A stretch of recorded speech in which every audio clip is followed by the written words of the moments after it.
Ida, ayo. Grem, ayo. Ferdi, ayo. Arif, ayo. Yola, ayo. Pita, ayo. Tia, ayo.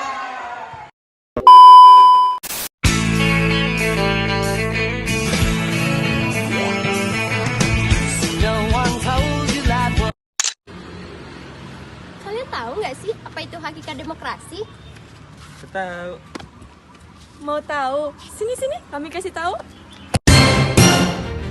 Hakikat demokrasi adalah sistem pemerintahan yang menetapkan rakyat sebagai pemegang kekuasaan tertinggi.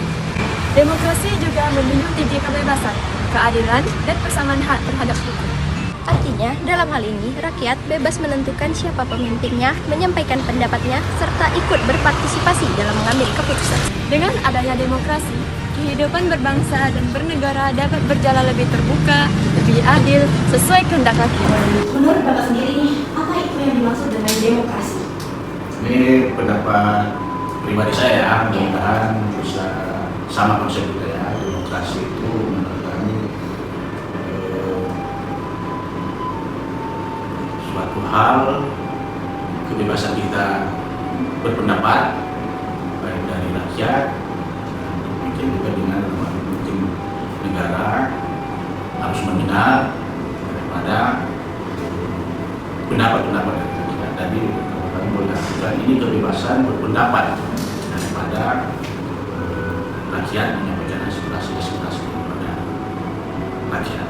Oke, berarti ini adalah suatu kebebasan yang dimana rakyat itu bisa untuk menyampaikan pendapatnya dan pemerintah harus mendengarkan, ya? Betul. Oke, baik. Pertanyaan yang selanjutnya, bagaimana peran kepolisian dalam menjaga nilai-nilai demokrasi di masyarakat? Peran yang bisa kami lakukan sangat banyak. Mudah-mudahan nanti kita sependapat bahwa kami pihak kepolisian dalam hal ini sangat mengapresiasi ketika ada kelompok masyarakat atau dari adik-adik sendiri dari mahasiswa mengeluarkan pendapat, menyampaikan aspirasi. Tentu itu akan sangat kami hargai. Memang ada dalam beberapa aturan kita lihat bahwa ada pemberitahuan. Itu bukan izin, itu pemberitahuan dalam arti bahwa penyampaian pendapat tersebut dijamin keamanannya oleh pihak Polri. Itu salah satu wujud dukungan Polri terhadap sistem demokrasi. Kita memberikan pengamanan terhadap siapapun yang melakukan kegiatan, misalnya unjuk rasa ataupun pertemuan-pertemuan, itu sangat dijamin oleh undang-undang dan pihak Polri akan memberikan pengamanan supaya acara itu dapat berlangsung dengan baik. Pertanyaan selanjutnya, menurut Bapak, apa hubungan antara hakikat demokrasi dengan penegakan hukum yang ada di Indonesia? Ya, tentunya penegakan hukum berkaitannya dengan pada atas ataupun paham kita mengatur demokrasi ini. Dalam beberapa hal itu bisa kami lakukan bahwa polisi harus diberikan satu kewenangan diskresi bahwa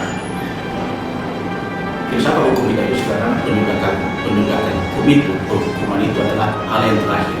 Jadi kita memberikan kesempatan kepada mama ini kalau pihak-pihak ada bersengketa hukum, ketika mereka bisa mengambil kesepakatan penyelesaian permasalahan itu di beberapa hukum, itu sudah diakomodasi melalui ada yang bahasanya sekarang RJ, restoratif justice, bahwa pemulihan hak-hak korban itu kita duluankan. Penegakan hukum itu boleh kita katakan itu hal yang terakhir ketika permasalahan itu tidak bisa diselesaikan. Itu salah satu yang bisa kita berikan atau pihak Polri dalam menyikapi memberi kesempatan kepada kita. Ini dua bentuk dari demokrasi. Selanjutnya nih Pak, saat ini kan kita sedang berada di zaman era digital dan teknologi, yang dimana kita sebagai pengguna itu harus bisa dalam menggunakan teknologi, seperti menggunakan dalam hal-hal yang penting. Tapi nyatanya di luar sana itu masih banyak orang yang menyalahgunakan teknologi demi keuntungan mereka sendiri. Contohnya yang kita bahas penyebaran berita hoax, yang dimana penyebaran berita hoax ini sangat semua orang. Nah, kira-kira nih, apa langkah kepolisian ketika terjadi penyebaran berita hoax yang dapat memecahkan kesatuan masyarakat? Ya, memang sekarang ini banyak sekali efek daripada perkembangan media sosial, dan tidak sedikit yang menjadi korban dalam hal ini, baik korban misalnya hoax tadi ataupun korban penipuan dalam bentuk media sosial ini. Itu memang sangat tinggi pada saat ini. Makanya kalau sekarang ini kan membentuk tersendiri lagi khusus cyber. Memang masih beberapa provinsi yang sudah terbentuk. Apa yang bisa kita lakukan di situ, ya termasuklah sebetulnya pihak adik-adik kami mahasiswa ini yang bisa memberikan langsung pemahaman kepada masyarakat kita bahwa kita harus saling berita itu kebenarannya, apalagi dengan istilah manusia apa AI. Kita sudah susah membedakan mana yang asli, mana yang sangat besar peran daripada mahasiswa memberikan pemahaman kepada warga kita. Kita mulai dari hal kecil, dari keluarga, tetangga, dari lingkungan kita, bahwa jangan kita percaya, mudah percaya sebelum kita itu betul-betul memastikan itu kebenarannya. Ketika ada hal-hal yang kita lakukan, boleh kita tanyakan di desa, ada di mas kita, orang musik kita, boleh kita konfirmasi di situ tentang kebenaran. Kalau misalnya ini menyangkut tindak pidana, tapi kalau hal sosial yang berlangsung di masyarakat, boleh juga. Ya inilah duta kami sebetulnya mahasiswa ini yang bisa membantu kami mengapa menurut kepada masyarakat kita bahwa jangan mudah percaya termakan berita bohong. Pertanyaan selanjutnya nih, bagaimana kepolisian menjaga ketertiban saat terjadi perbedaan pendapat di masyarakat? Tentunya yang pertama yang bisa dilakukan itu memberikan sosialisasi, pemahaman bahwa yang pertama itu masalah itu tidak bisa diselesaikan dengan keadaan emosi atau tindakan main hakim sendiri. Perselisihan masyarakat itu ada memang yang menurut pribadi, ada kelompok dengan kelompok. Ya, apalagi kalau sudah punya kelompok dengan kelompok, tadi kita ini memang setiap masyarakat ada kita percayakan kepada mereka. Ketika itu belum selesai misalnya permasalahannya, itulah salah satu tadi unjuk rasa, menyampaikan aspirasi itu sah-sah saja.